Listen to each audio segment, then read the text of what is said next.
Boa noite, meus irmãos, minhas irmãs, graça e paz de Cristo. Boa noite a você que nos acompanha no YouTube da IPA, no canal da nossa igreja. Esse que está sendo um momento de bênção dos nós estudarmos o Novo Testamento e principalmente ao fazermos esse estudo panorâmico do Novo Testamento, que muito nos ajuda a compreender as verdades das Sagradas Escrituras.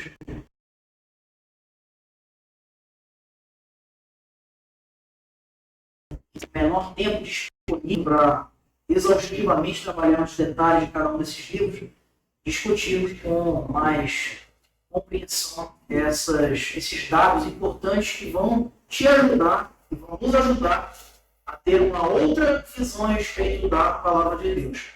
Nós vimos Mateus antes, falando um pouco sobre os evangelhos sinóticos, que são os 3 primeiros evangelhos registrados por Mateus, Marcos e Lucas, respectivamente, e que vão trazer um relato muito parecido a respeito da obra e do ministério de Jesus Cristo, sua morte e sua ressurreição.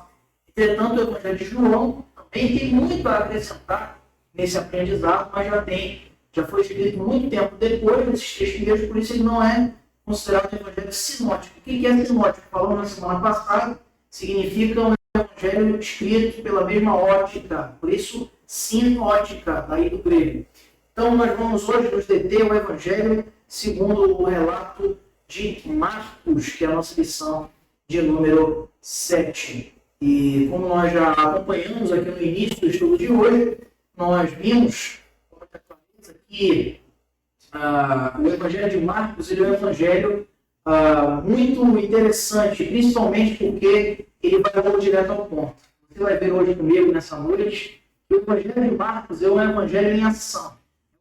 De todos os evangelhos, considerando tanto Mateus como Lucas e João, ele é um evangelho direto, que vai logo direto ao ponto. Você observa logo na sua primeira página essa característica, um evangelho dinâmico, que visa apresentar Cristo como sendo o servo de Deus, aquele que veio para cumprir o plano de Deus, que veio para ser o servo obediente do Pai, cumprindo na sua obra a justiça de Deus, o Pai, em face dos pecados que haveriam de ser julgados por ele. Então, hoje o nosso tema vai ser exatamente esse, o panorama do Novo Testamento, com essa segunda lição, falando do Evangelho de Marcos. Então, a gente vai aqui, como de costume, apresentar alguns detalhes importantes sobre esse nosso estudo. Em primeiro lugar, nós temos aí 3 alvos da nossa lição de hoje. O primeiro deles é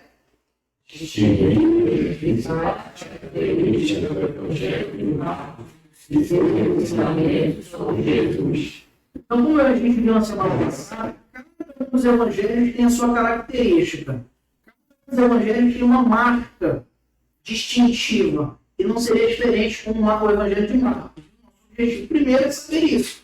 Distinguir. Quando você lê o outro evangelho de Marcos, você vai observar alguma característica. Eu quero que você saia hoje, nessa noite, com essa consciência de perceber qual é a diferença do evangelho de Marcos para os demais relatos a respeito da obra de Jesus. Segundo algo que nós temos é sentir o que você vem para aprender, mas também para sair com sentimentos verdadeiros e genuínos sobre a palavra de Deus. Para quê?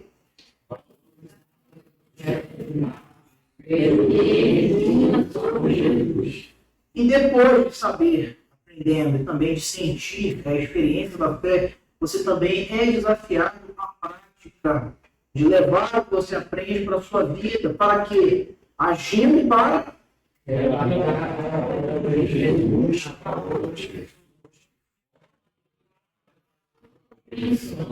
Então, nós vamos, com o Evangelho de Marcos, como também com qualquer outro texto das Sagradas Escrituras, ter um entendimento, um aprendizado que nos eleva à consciência de missão.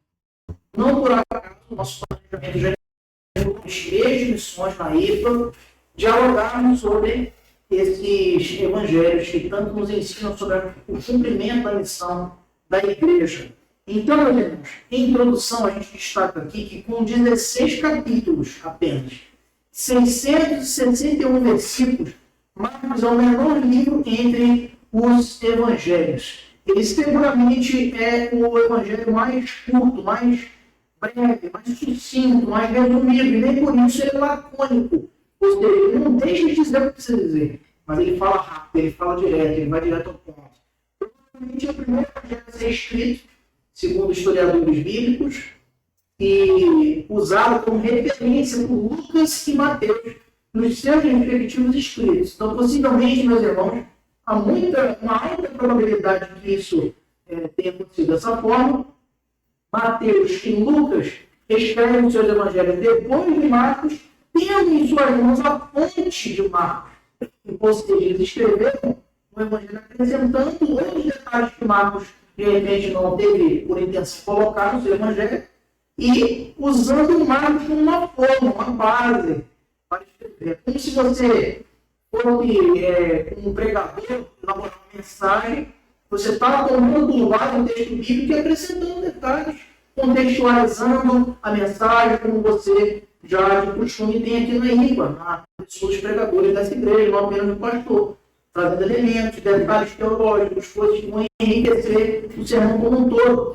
Mateus e Lucas, provavelmente lê Marcos e acrescentam outros detalhes também por terem sido testemunhas oculares do ministério de Jesus. Não há muitos questionamentos quanto ao título do livro, uma vez que o sobretexto grego desse segundo evangelho ele é chamado Catamarcon, ou segundo Marcos.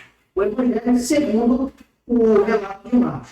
Aparece na maioria dos manuscritos mais antigos, que nós chamamos autógrafos, que são os textos originais. Nós não temos hoje mais nenhum texto original da Bíblia, original do próprio Marcos registrou.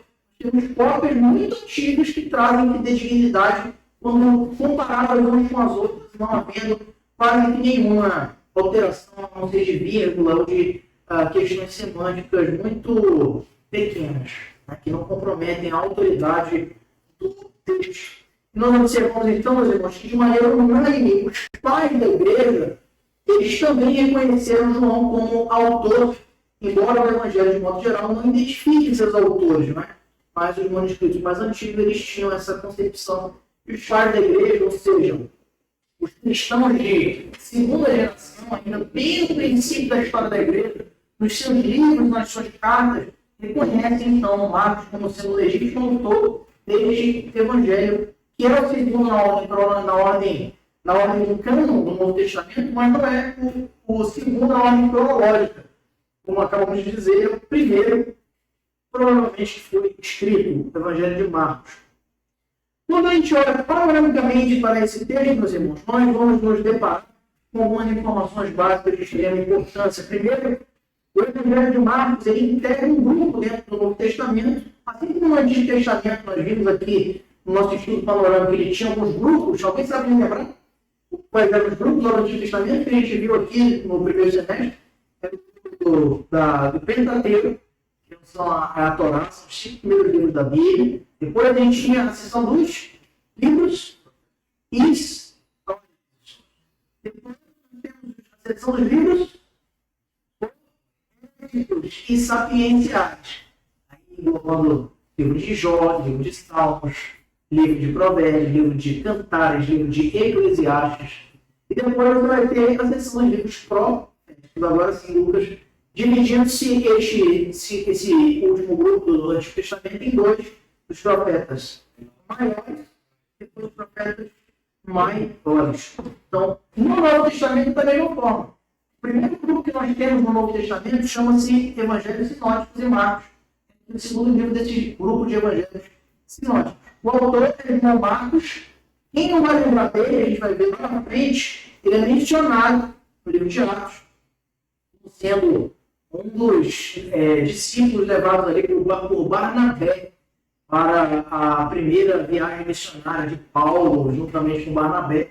E é este João Marcos que desiste, né, da viagem e retorna. E então isso traz uma grande contenda depois da segunda viagem, quando então Paulo e Barnabé se separam, exatamente por esse fato da desistência de João Marcos.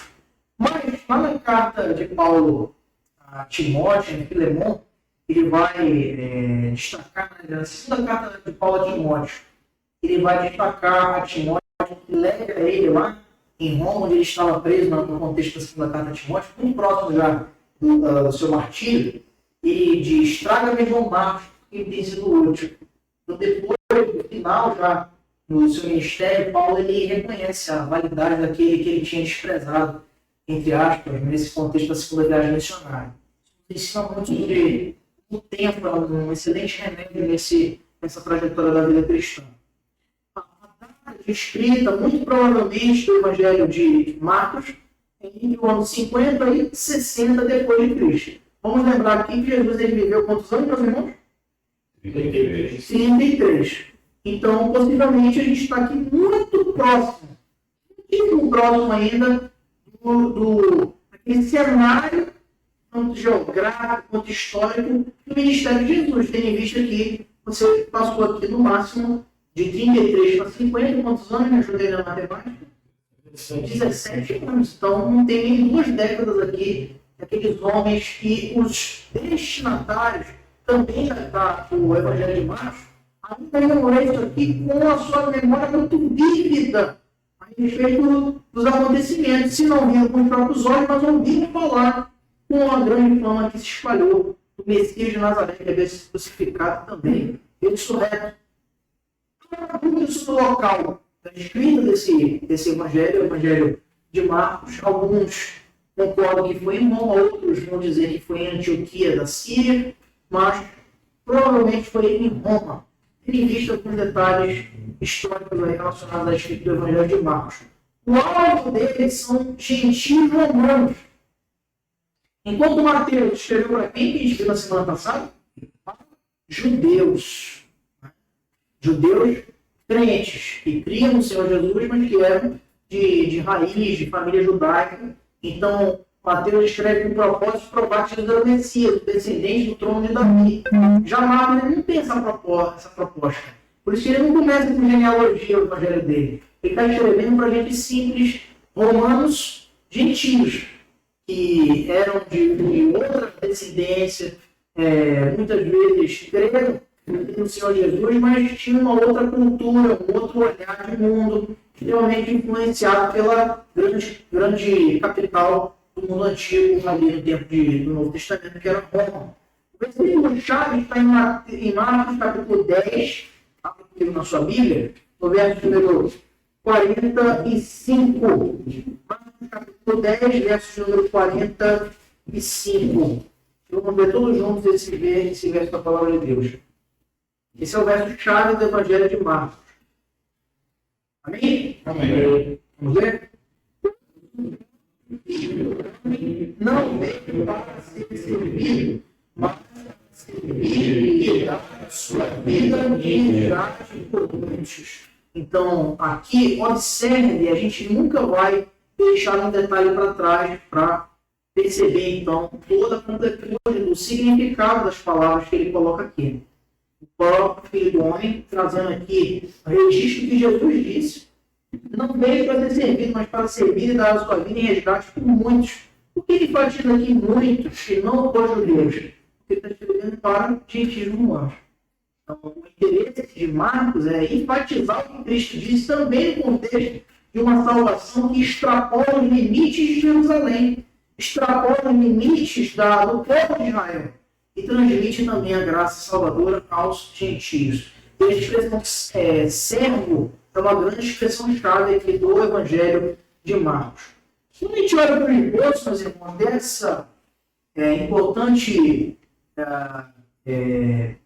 esse importante evangelho, nós observamos sendo apresentado nos 16 capítulos como o servo de Deus. O servo do Pai, o servo obediente do Pai. Então, no capítulo 1 e 2, você vê a preparação desse serviço de Cristo. Note comigo, vamos passear aqui pelas páginas. Eu só uma encostadinha aqui para o ano. Só uma encostadinha na porta do ar-condicionado. Isso. E aí, nós observamos no capítulo 1, ele vai indo direto ao ponto, nessa pegada bem dinâmica, um evangelho do Cristo em ação. Observe que Marcos, diferente de Lucas, por exemplo, ele vai fazer um detalhamento do nascimento de Jesus. Ele quer ir direto ao ponto, ele quer mostrar Jesus trabalhando. Jesus servindo e começando pela sua preparação.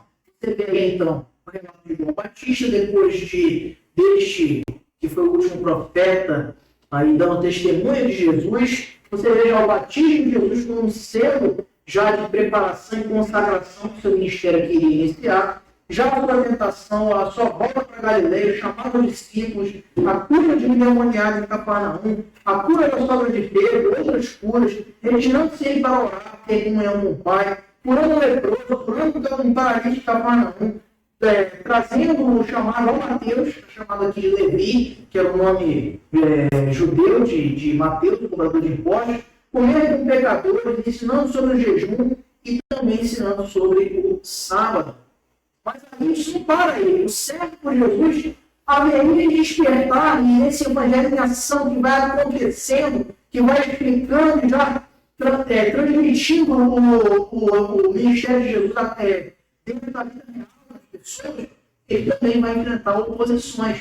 Então, no capítulo 3 até o capítulo 8, você vai observar começarem a aparecerem aqueles que se oporiam a Jesus, principalmente os que vocês conhecem, vão citar lá, os fariseus também, os saduceus, e outros, muitos como os herodianos, não muito mencionados, mas que também era uma classe de liberais, defensores do governo do Império Romano e principalmente do governo de Herodes. Então, esses capítulos vão apresentar essa oposição surgindo e germinando.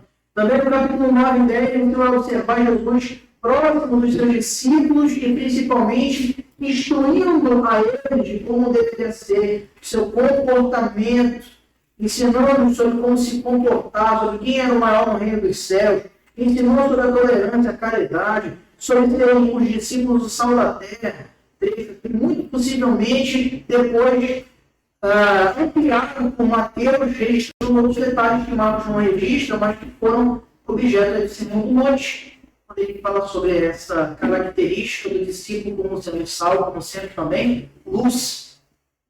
Então, do capítulo 11 até o capítulo 15, você observa, então, Jesus sendo rejeitado pelos seus, a rejeição do seu povo, a rejeição do povo para quem o Messias veio transmitir salvação, começando principalmente pela sua entrada triunfal em Jerusalém, com gritos de Hosana, bendito o que vem em nome do Senhor, Hosana nas maiores alturas, e logo em seguida, algum tempo depois, dizendo esse povo também, em alta voz, crucifica-o.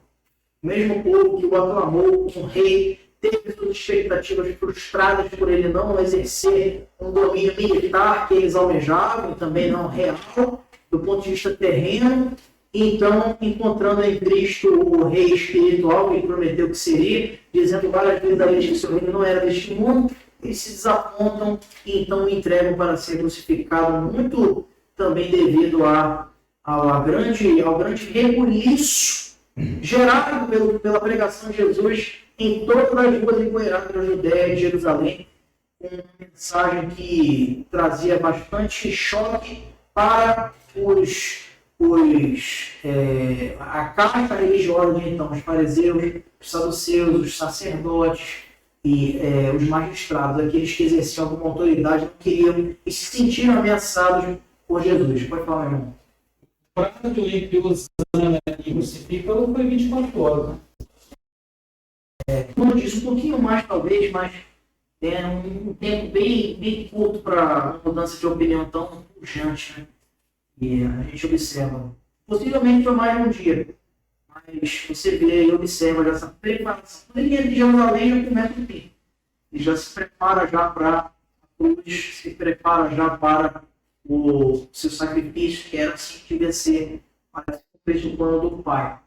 E no capítulo 16, ele vai encerrar, então, falando da ressurreição de Jesus. O evangelho simples, o evangelho de Marcos, e o evangelho que vai direto ao ponto, essa grande marca do Evangelho de Marcos. Quando a gente olha, meus irmãos, o Evangelho de Marcos, em uma frase, se deve resumir, vamos dizer todos juntos, o que nos resumiria o Evangelho de Marcos? Na história de Jesus, de Deus, de maneira ética, direcionada aos gentios. Então, O Evangelho de Marcos é isso, a apresentação de um Deus que age na história por meio do seu servo, o Filho, que veio cumprir a vontade do Pai de maneira sintética, ou seja, resumida, e dirigindo também a salvação, que seria já no plano de Deus, rejeitada pelos judeus para ser distribuída ao povo da aliança fora dos limites de Israel. Características desse evangelho. Primeiro, o seu autor. João, o seu nome em hebreu, Marcos, o seu nome latino. Lembrando que o Império Romano ele tinha essa língua oficial que era o latim. Era a língua oficial do Império Romano de então. Uma língua hoje que é chamada língua morta, não tem mais uso. Mas João é o seu nome hebreu, assim, Johannes, já no latim, e Marcos, o seu nome latino. Por isso, João Marcos. Marcos ele já intitula o Evangelho assim para ter uma melhor receptividade entre os gentios. Por isso usa o seu nome gentio. Aspectos literários do Evangelho de Marcos. O livro registra muitos milagres e 2 sermões extensivos contendo 4 parábolas. Você viu comigo na semana passada que o Evangelho de Mateus ele é muito mais rico no detalhamento de sermões. Ele é dividido ali, como vimos, em 5 grandes sermões de Jesus. Nós observamos também no Evangelho de Mateus o Evangelho das parábolas. Mas ele também não se furta de apresentar este instrumento pedagógico e didático que Jesus usava para ensinar as pessoas de uma maneira muito simples e também lúdica, através das parábolas, usando coisas e elementos da vida cotidiana das pessoas para apresentar valores essenciais do reino de Deus. Então ele registra muitos milagres de maneira simples, mas muito profunda, e também 2 sermões extensivos contendo 4 parábolas. Outra característica do Evangelho, essa relação entre Pedro e Marcos. Olha só, visto que o Evangelho de Marcos é provavelmente baseado nos sermões de Pedro. Por quê? João Marcos ele era um discípulo ali de Pedro, depois sendo referenciado, como eu já falei, a Barnabé, e ele provavelmente baseia esses sermões nas histórias contadas por Pedro para registrar de maneira bem simples o seu evangelho. Torna-se evidente que não há narrativa do nascimento de Jesus. E por que isso? Vamos ver se vocês estão bem atentos na lógica da coisa. Ele se baseou em tudo que Pedro lhe disse sobre Jesus. Pedro conheceu o detalhe do nascimento de Jesus? Não. Por isso que ele não sabia. Por isso, provavelmente, Marcos ele não traz um detalhe sobre o nascimento de Jesus. Ele baseia o seu resumido evangelho nas pregações de Pedro. Marcos registra a partir da experiência de Pedro, que já conheceu o Jesus pastor, o Jesus servo do Senhor, já no seu ministério, quando ele já era adulto. O evangelho então reflete a própria teologia de Pedro na pessoa de Jesus. Olha só, vamos prestar atenção nessa relação entre o relato de Marcos e a pregação de Pedro. Marcos, no capítulo 1, verso 1, ele diz: princípio do evangelho de Jesus Cristo, Filho de Deus, e lá em Atos 10, 36, na pregação de Pedro, da paz, por meio de Jesus Cristo. Aqui também é uma referência interessante. Outra, quando nós observamos aqui a descida do Espírito Santo sobre Jesus, relatada lá em Marcos 1, verso número 10. Você observa então no verso 38 de Atos capítulo 10, Pedro, contando que Deus ungiu Jesus de Nazaré com o Espírito Santo e com poder. Marcos usando esse relato de Pedro para falar da sua unção na ocasião do seu batismo. E também o ministério na Galileia, mostrado aí em Marcos 1, 16 até 16, seu chamado de discípulos, todos os detalhes, as primeiras curas. Observe você que o Evangelho de Marcos, olha essa ligação do Pedro. Logo no início ele vai falar uma das primeiras curas que Jesus faz. Depois de curar a endemoniada, acabou uma segunda endemoniada, ela fala de quem? De Pedro. Relação, então, de novo com o apóstolo Pedro. Como está lá em Atos 10, verso 27, tendo começado na Galileia.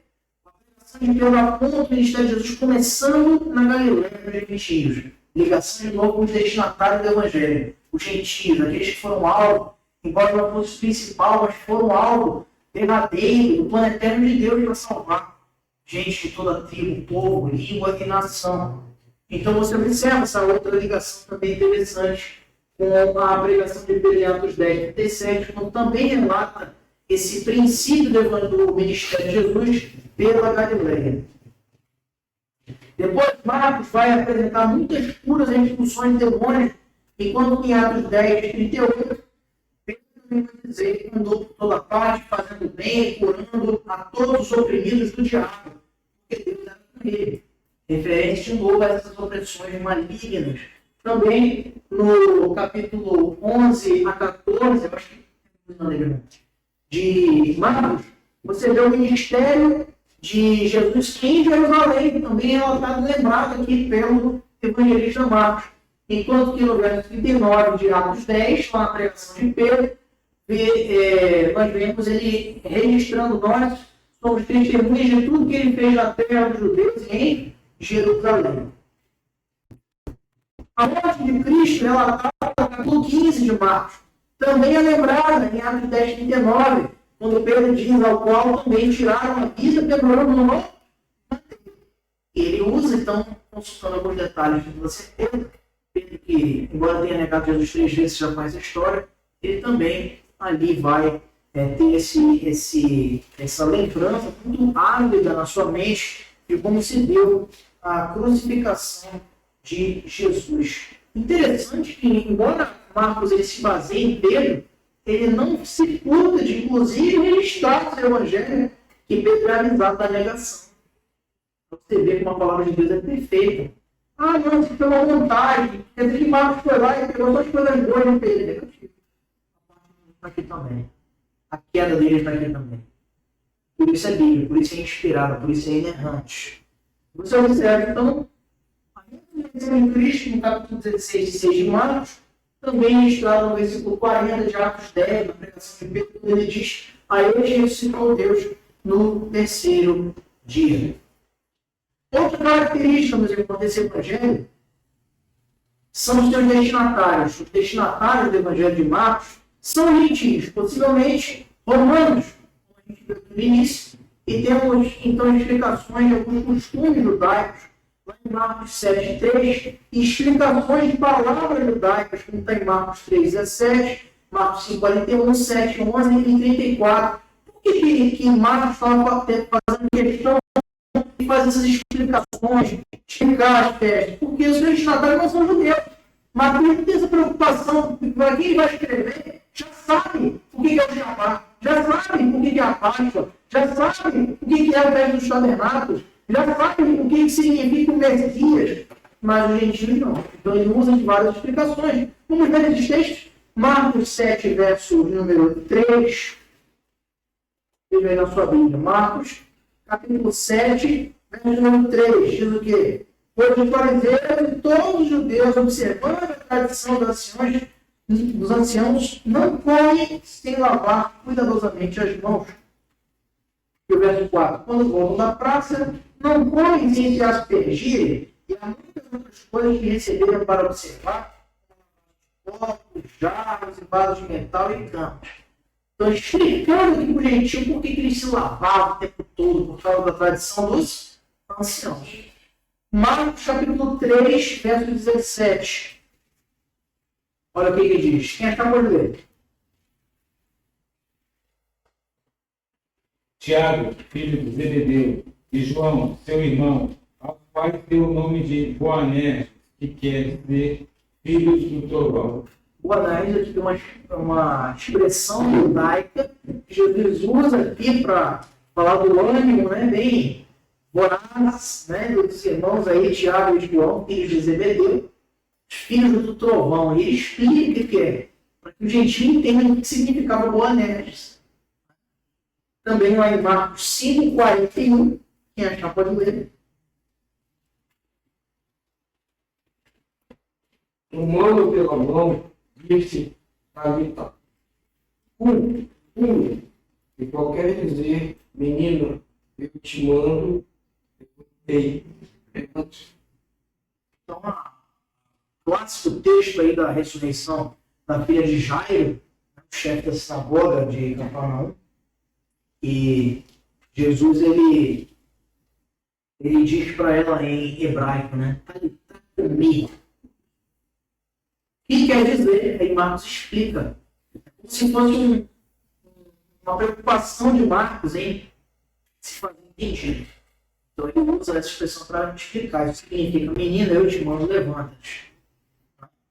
Também em Marcos capítulo 7, verso número 11 e verso 34, diz assim: vós, porém, dizeis, se um homem disser a seu pai ou sua mãe, aquilo que poderiam aproveitar de mim é corbã, isto é, oferta para o Senhor. Olha só, explicando o que é corbã. E depois, no verso 34, diz assim: depois, erguendo os olhos ao céu, suspirou e disse, efatá, que quer dizer, abre-te. Sempre com a explicação, porque esses destinatários eram gentios romanos. A cristologia do Evangelho de Marcos. Que o Novo Testamento, em seus 27 livros, vão sempre apontar para Jesus. Mas nós vimos aqui, os 39 livros do Antigo Testamento, que também o Antigo aponta para o Messias, aponta para o Filho de Deus. Tudo é sobre Jesus. E a cristologia é digna de admiração, entendimento e a explanação do evangelista Marcos acerca de Jesus Cristo, porque ele se preocupa intensamente em apresentar detalhes da pessoa e dos atos de Cristo ao longo do seu ministério. Por exemplo, ele apresenta a identidade. É no Evangelho de Marcos que nós vemos Jesus homem, preocupando-se com seus discípulos, com seus amigos, com seus familiares. Mas pastor, Jesus chega aqui, olha o que teve. Ele não tinha Lázaro, quem chorou na sua morte. E vai ressuscitado, e depois de fazer a festa lá com as suas irmãs, Marta e Maria, ele tinha também um carinho, um afeto extremamente especial para os seus discípulos, a quem ele escolheu a dedo. Então, o Evangelho de Marcos, ele é breve, mas ele não pode ser confundido com um evangelho superficial. Alguém vai dizer, não, o Evangelho de Marcos não fala muito, ele fala tudo que deve ser dito. É verdade. Ele não detalha o nascimento de Jesus, ele não busca trazer uma consolidação profética do que os Isaías, Jeremias, Ezequiel, Miqueias e Zacarias haviam dito a respeito do nascimento do Sol da Justiça, do nascimento do Salvador de Israel, como o Mateus faz. Mas ele fala desse Cristo que é homem e também é Deus. Falando dos seus milagres, dos seus sinais, da evidência inequívoca de que foi nascido de virgem, por concepção do Espírito Santo. Quando a gente olha para o Evangelho de Marcos e todos eles, nos ajudam a compreender cada vez mais em quem nós cremos. Porque há muitas igrejas que ignoram os ensinos bíblicos e ensinam que Jesus não era homem, porque ele não era Deus, porque ele não nasceu da Virgem. Depois ela não ficou mais virgem, ela teve outros filhos, né, com José. Uma outra igreja defende que a gente não concorda. Mas ele não era só homem de Deus, ele era Jesus, o Filho de Deus. Ou seja, o integrante da Trindade. E também o Salvador dos eleitos de Deus, o Salvador do seu povo. Os milagres, meus irmãos, também apontam para essa cristologia do Evangelho de Marcos. Percebe-se claramente a ênfase do evangelista na obra milagrosa de Jesus, provavelmente pelo seu interesse em comprovar que Cristo é o Messias, Filho de Deus, pela ênfase nas ações do Senhor Jesus Cristo. Como que ele vai apresentar esses detalhes? Nas curas que Jesus promove, na natureza de Cristo, que era diferente dos outros, podendo ler pensamentos, inclusive, dos seus opositores. A sua ressurreição, a multiplicação de pães e peixes e a transfiguração são elementos centrais aí da mostra dos sinais ou milagres que mostram o cumprimento do ministério de Jesus na sua divindade, na sua humanidade, mas principalmente no cumprimento da sua missão. Pode falar, irmão Pedro João. Então, ele é um autor que é breve na transmissão do seu evangelho. Mas quando ele vai para transcrever no livro, explicando para os das coisas, na vida do Jesus que ressuscita os mortos, a multiplicação dos pães e peixes e tudo mais, ele é bem objetivo, mas ele é muito claro, né? Ele vai ao ponto, não enrola, não vai direto ao ponto. Isso mesmo. Ele fantasticamente apresenta tudo que a gente precisa saber a respeito do ministério de Jesus numa linha muito diferente da organização dos outros evangelhos, porque ele já tem uma linha central, que é apresentar Jesus como aquele que veio obedecer uma missão, que veio cumprir um propósito. Ele não tenta provar, por exemplo, João, a gente vai ver, sem dar muito spoiler do que a gente vai ver daqui a pouquinho, não digo daqui a pouquinho, até a última quarta-feira desse mês de agosto. A gente vai ver que João ele já teve uma outra proposta, que era provar que Jesus era o Filho de Deus. Por isso ele começa dizendo no princípio era o Verbo era Deus, o Verbo estava com Deus. Tudo que foi feito só foi feito por intermédio dele, que vimos a sua glória como do unigênito do Pai, cheio de graça e de verdade. Então, meus irmãos, a característica de Marcos é essa, aí direto ao ponto, também apontando para a obediência do Filho de Deus em relação à missão de salvação que ele tinha diante de si. Mas o objetivo dele de ser claro, se explica porque ele estava falando aos gentios que ele tinha que ser claro mesmo, senão ele ia acabar confundindo. Muito bem. Então, a gente vai observar muito claramente esse detalhe, com a contribuição aí do nosso irmão Brito Osvaldo. A última semana também mostra essa cristologia interessante do Evangelho de Marcos, quando a estrutura de Marcos revela que a última semana da vida de Jesus, os últimos 8 dias, foi o grande foco do evangelista, onde ele detém mais o texto. E ocupa cerca de 1/3 de todo o Evangelho, dos 16 capítulos de Marcos. A significância da Semana da Paixão é muito óbvia.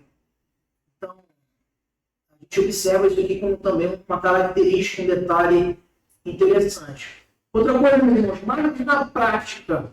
O Evangelho já é tudo prático, o Evangelho de Marcos. Mas ele apresenta muitos fatos e lições importantes para a vida de qualquer cristão. Primeiro, ele afirma Cristo como Messias prometido do Antigo Testamento.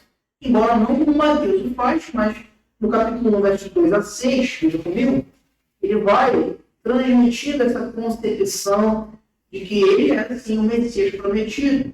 Veja, conforme está escrito na profecia de Isaías, ele aqui registrou as palavras de João Batista, eis aí envio diante da tua face o meu mensageiro que preparará o teu caminho. Volta então no deserto, preparai o caminho do Senhor, endireitai as suas veredas. Apareceu João Batista no deserto, pregando batismo de arrependimento para a remissão de pecados. Saiu a ter com ele toda a província de Judéia e todos os habitantes de Jerusalém, e confessando seus pecados eram batizados por ele no Rio Jordão. As vestes de honra feitas de pelos de camelo e traziam um cinto de couro e se alimentavam de gafanhotos e mel silvestre. Referindo-se aqui à profecia, né, registrada a voz do que clama no deserto, lá em Isaías 40, verso número 3. Também, Marcos ele evidencia Cristo como Filho de Deus. Ele começa o Evangelho dizendo, princípio do Evangelho de Cristo, Filho de Deus. Marcos 1. E também testemunhos de milagres de Cristo, como está lá em Marcos 1, de 21 a 28. No registro que nós já acompanhamos, a cura do endemoniado em Cafarnaum. E começa, a partir daí, vai falando de tantos outros milagres. O Evangelho de Marcos também consolida o ensino da vitória de Cristo sobre a morte. Essa doutrina da igreja cristã, que está lá baseada em Marcos 16, 8, também ensina que em Cristo há poder para curar, dentro do período para o qual ele estabeleceu ali essa manifestação de sinais, e até hoje ele continua curando, sem a necessidade de usar um pastor para isso, ou um crente piedoso, ele continua curando. As pessoas às vezes confundem pelos reformados calvinistas serem na sua grande maioria, mas não todos, tá? Importante que sejam cessacionistas, entendendo que esses dons apostólicos cessaram no apóstolo. Temos um entendimento que convalida isso, Bíblia, mas Deus continua sendo o mesmo Deus. Antes dos apóstolos não curavam, e por que não depois? continua curando. Mas eu não preciso marcar aqui na igreja. Esse é o culto de milagres, culto de curas. Ele cura no quarto secreto, ele cura na rua, no ônibus, na chuva, na rua, na fazenda e na casinha de sapê. Como parafraseando o Altmaier. Então, em qualquer lugar, Deus é Deus. Ele pode exercer ainda os seus dons, os seus milagres, o seu poder, porque nada nem ninguém no universo pode limitar o poder do Criador. Também, o Evangelho de Marcos ratifica a salvação apenas e não somente por meio da fé em Cristo, por meio da justificação. Veja em Marcos capítulo 5, no verso 34, que nos diz o texto da palavra de Deus. E ele lhe disse: filha, a tua fé te salvou. Vai-te e em paz e fica livre do teu mal. A mulher ali do fluxo de sangue, é muito conhecido esse texto, sofreu com graves hemorragias e pensando ali tocar na orla das vestes de Cristo, ela então é curada, saindo do poder de Jesus. Ele aponta para essa salvação que não é pelo ato de tocar a veste, como esse misticismo que muitas vezes acaba até tomando conta de igrejas do nosso tempo, de comunidades religiosas, muitos crentes pensando que é um objeto, é um copo d'água, é aquela coisa, quando na verdade é a fé. Jesus diz para ela: a tua fé te salvou. E também o Evangelho de Marcos anuncia essa ordem de evangelizar em Marcos, capítulo 16, verso 15, onde ele registra o seguinte: a grande comissão. Disse-lhe Jesus: ide por todo o mundo e pregar o Evangelho a toda criatura. Missão de Cristo, dada aí, para, acrescentando lá em Mateus, fazer discípulos de todas as nações, batizando-os em nome do Pai, do Filho e do Espírito Santo. Conclusão, Marcos possui uma característica marcante, que é o movimento rápido de relatos. Quando você lê Marcos, você observa, você pode ter uma tendência de imaginar que Jesus não parou. Ele foi, começou e terminou o ministério já de ser crucificado e ressuscitou, e as coisas estão acontecendo assim. Você vai ler Marcos, é como se estivesse mesmo correndo. Porque é dinâmico, é veloz o relato dele. Provavelmente Marcos não teve preocupação em longos escritos, longos detalhes sobre o ministério de Cristo, mas ele revela de maneira rápida as obras de Jesus, mas não teve menos fidelidade do que os demais escritores, pelo contrário. O versículo central de Marcos registra a essência desse evangelho. O que nós lemos no começo, Marcos capítulo 45, aquele do homem não veio para ser servido, mas para servir e dar a sua vida por resgate, em resgate por muitos. Jesus não veio para ser servido, embora fosse o rei. Ele não veio para ser curado por ninguém, ele não veio para ser batizado, mas ele veio para ser seguido, obedecido, mas para servir, dando-se a si mesmo como uma oferta aprazível diante do Senhor, e que aplacou a ira de Deus, nos trazendo a salvação e a vida eterna. Alguém tem algum comentário, alguma colaboração, alguma dúvida, curiosidade? Ô Lucas, pode falar. Paulo de Marcos foi destinado a judeus, né? Judeus crentes. Judeus crentes. Então eles mantiveram o grego, a língua grega, ou mudou para o hebraico? Todos eles escritos no grego, né? Uma estratégia de proliferação do escrito. Originalmente escreve os judeus, mas o mecanismo de difusão do texto era mais fácil no grego por conta de ser a língua, vamos dizer, mundial da época, a língua mais popular. Não era o grego falado hoje, era o grego popular, na periferia, chamado grego koiné. Você vai ver no seminário, com certeza, aí, a partir do terceiro semestre, se não me engano. Não, você vai ver hebraico, depois grego. Bonito. Interessante que aí fala tudo sobre isso, né? De uma forma bem resumida, mas bem objetiva. Então, assim, você entende tudo, claramente. E tem um detalhe aí que eu, pensando nessas aulas, porque tudo que a gente vai aprendendo aqui, né? Quando você é a Bíblia, você vai lembrando. Questões de plano dívida. Essa é a intenção. Que bom que acontece com você. A gente vai lembrando, isso aqui foi dito dessa forma, assim, é muito legal essa parte. Mas o Marcos realmente muito legal, bem resumido, muito objetivo, muito Olha só, né? Eu tenho certeza que vocês nunca mais vão ler da mesma forma. Quando vê assim aí, o que quer dizer isso? Por que é isso? Para gentis humanos, né? Então, meus irmãos, vamos interromper aqui a nossa gravação, por ser postado, né? A gente lembra aí das postagens, né, no canal da nossa igreja, a Igreja Presbiteriana de Ananindeua, e a gente faz um convite também para que você siga aí a nossa igreja no Instagram, nosso Instagram, @IPB Ananindeua, também seguindo aí o nosso site, ananindeua.ipb.org.br, onde temos informações sobre esta e outras programações da nossa igreja, aqui da IPA, e também queremos fazer uma visita presencial. Deixa eu virar para cá para ficar na frente. Você que está acompanhando conosco online, venha aqui partilhar conosco também da comunhão, que é muito mais gostosa, muito mais aprazível. Tomar um cafezinho e aqui discutimos e conversarmos sobre a palavra de Deus na comunhão da Igreja do Senhor. Vamos encerrando aqui, que Deus abençoe a todos. Vamos ficar de pé, meus irmãos, para fazer a nossa oração final.